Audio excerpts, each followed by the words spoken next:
Hello everyone, welcome to Simple English Hub channel, where we make learning English easy, practical, and fun. Today, I want to talk about something very important, a message that every English learner needs to hear at some point in their journey. Don't give up on English. If you have ever felt frustrated, overwhelmed, or even thought about quitting because English feels too hard, too slow, or too confusing, this lesson is for you. Learning a new language, especially English, is a journey filled with challenges, and I know that sometimes you might feel stuck. Maybe you study for hours, but still struggle to speak fluently. Maybe you understand English when reading but can't follow fast conversations. Maybe you feel nervous when speaking because you don't want to make mistakes. If you have ever felt this way, don't worry, this is completely normal. The most important thing is that you keep going. Many learners feel discouraged because they expect quick results. But here's the truth. Learning English is not a race. It's a lifelong skill. Just like learning to play an instrument, cook,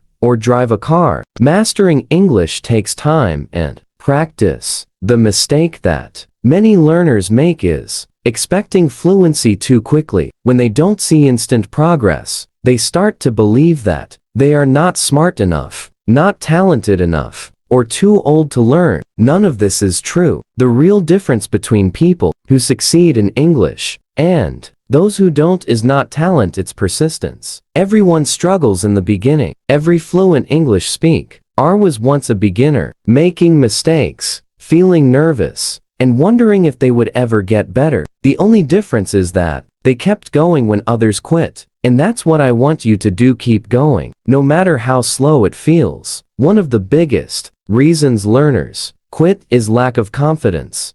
Many people feel afraid of speaking because they think they will sound silly or make mistakes. But let me tell you something, even native speakers make mistakes. Have you ever noticed that? In casual conversations, native speakers sometimes forget words, repeat themselves, or use incorrect grammar. That's because natural communication is not about being perfect. It's about being understood. Imagine a small child learning to speak. Do they wait until they know perfect grammar before saying their first words? No, they just speak, make mistakes, get corrected, and improve over time. You need to treat yourself the same way. The more you speak, the better you will become. Don't be afraid of making mistakes. Mistakes are signs that you are learning. In fact, I challenge you to make 10 mistakes every day on purpose. The more mistakes you make, the faster you will improve.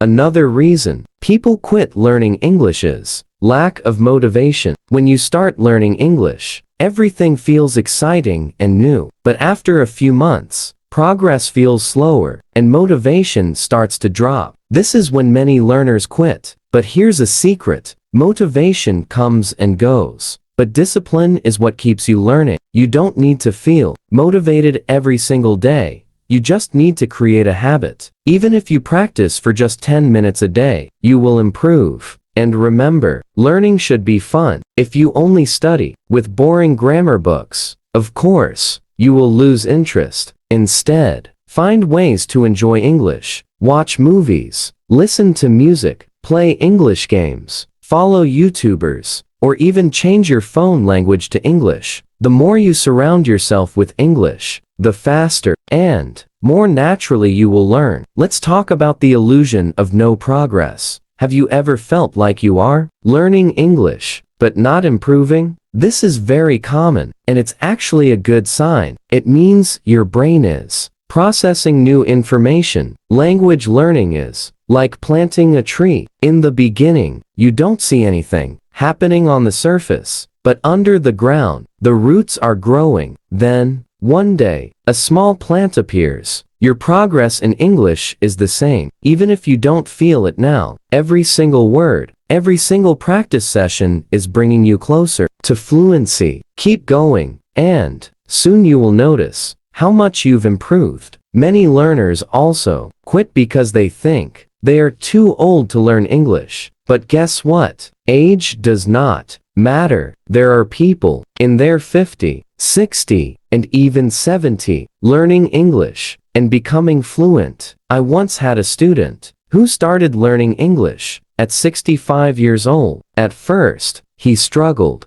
but he practiced a little every day. After 2 years, he was speaking fluently. If he can do it, so can you. Now, let's talk about practical strategies to keep learning English without giving up. First, create a learning routine. Instead of saying, "I will study English someday," decide exactly when and how you will study. For example, every morning at a.m., I will watch a 10-minute English video. A small daily habit is more effective than studying for hours once a week. Second, track your progress. Write down new words you learn, record yourself speaking, or keep a journal in English. When you look back after a few months, you will see how much you have improved. Third, practice speaking. Even if you have no one to talk to, you can talk to yourself in English. Describe your day, or even think in English. The more you use English, the more natural it will feel. Also, remember that listening is a powerful way to improve. If you struggle to understand native speakers, start by listening to slow English. Then listen again at normal speed. Try watching movies with subtitles first, then without. Your ears will slowly get used to fast speech. One of my students improved her listening by watching Friends over and over. At first, she understood only 30%, but after a few months, she could understand everything without subtitles. Finally, I want you to imagine your future self. Imagine that you did not give up on English. Imagine that 1 year from now, you can have full conversations without stress. Imagine traveling to an English-speaking country and talking confidently. Imagine getting your dream job because of your English skills. This future is possible, but only if you keep going. Why? You have already started this journey. Don't stop now. So, my final message is this: don't give up on English. It's okay to feel frustrated. It's okay to feel tired. But what's not okay is quitting. The only way to fail is to stop trying. Keep going. Take small steps every day and believe in yourself. You can do this. If this lesson inspired you, leave a comment saying, "I will not give up on English." And if you want more tips and motivation, don't forget to like, subscribe, and share this video. Keep learning, keep believing in yourself, and I'll see you in the next lesson.